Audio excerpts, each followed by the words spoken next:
Sahabat-sahabat Kristus, suatu sukacita besar di surga kita dapat berjumpa dalam saat teduh hari ini. Bagian Alkitab yang akan menjadi bacaan kita terambil dari kitab Efesus pasal 4 ayat 11-16 yang berbunyi demikian. Dan ialah yang memberikan baik rasul-rasul maupun nabi-nabi, baik pemberita-pemberita Injil maupun gembala-gembala dan pengajar-pengajar, untuk memperlengkapi orang-orang kudus bagi pekerjaan pelayanan, bagi pembangunan tubuh Kristus, sampai kita semua telah mencapai kesatuan iman dan pengetahuan yang benar tentang Anak Allah, kedewasaan penuh dan tingkat pertumbuhan yang sesuai dengan kepenuhan Kristus, sehingga kita bukan lagi anak-anak yang diombang-ambingkan oleh rupa-rupa angin pengajaran, oleh permainan palsu manusia dalam kelicikan mereka yang menyesatkan, tetapi dengan teguh berpegang kepada kebenaran di dalam kasih, kita bertumbuh di dalam segala hal ke arah Dia, Kristus yang adalah kepala. Daripadanya lah seluruh tubuh yang rapi tersusun dan diikat menjadi satu oleh pelayanan semua bagiannya, sesuai dengan kadar pekerjaan tiap-tiap anggota, menerima pertumbuhannya dan membangun dirinya dalam kasih.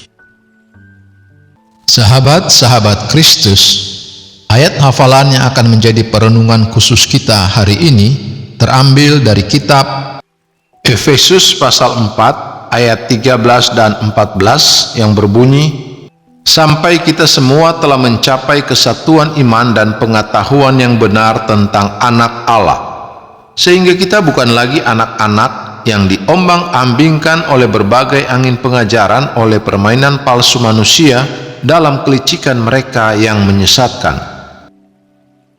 Sahabat-sahabat Kristus, kita akan merenungkan nats ini di bawah tema tak perlu dipikir. Sahabat-sahabat Kristus, pernah lihat kaki seribu? Bayangkan kalau hewan berkaki banyak ini berjalan sambil sibuk mengamati kakinya satu demi satu, berusaha mempelajari mekanisme langkahnya. Jalannya bakal kacau. Daripada kacau, bukankah sebaiknya ia tak usah berpikir? Serupa dengan itu, banyak orang merasa iman tak perlu banyak dipikir. Makin sederhana makin baik. Mempelajari teologi mengancam kesederhanaan iman. Bukankah kita dinasihatkan untuk menjadi seperti anak-anak atau childlike? Pemahaman pengajaran adalah bagian para hamba Tuhan dan teolog. Jemaat awam cukup belajar mengenai kerohanian yang praktis. Kontras dengan itu, Alkitab menggambarkan bahwa pertumbuhan menuju kedewasaan yang menyeluruh, ayat 15 bacaan kita, juga meliputi menjadi dewasa dalam iman dan pengetahuan yang benar akan Tuhan. Artinya, kita justru harus dengan sengaja memikirkan dan bertumbuh dalam pengenalan akan Tuhan. Ayat 13 bacaan kita. Lihat juga kitab 2 Petrus pasal 3 ayat 18. Inilah sebenarnya arti kata teologi. Theos sama dengan Tuhan, plus logos sama dengan pengetahuan atau pemahaman. Orang dengan pemahaman yang benar akan Tuhan tidak akan mudah diombang-ambingkan. Menjadi seperti anak-anak dalam iman bukan berarti menjadi childish atau kekanak-kanakan.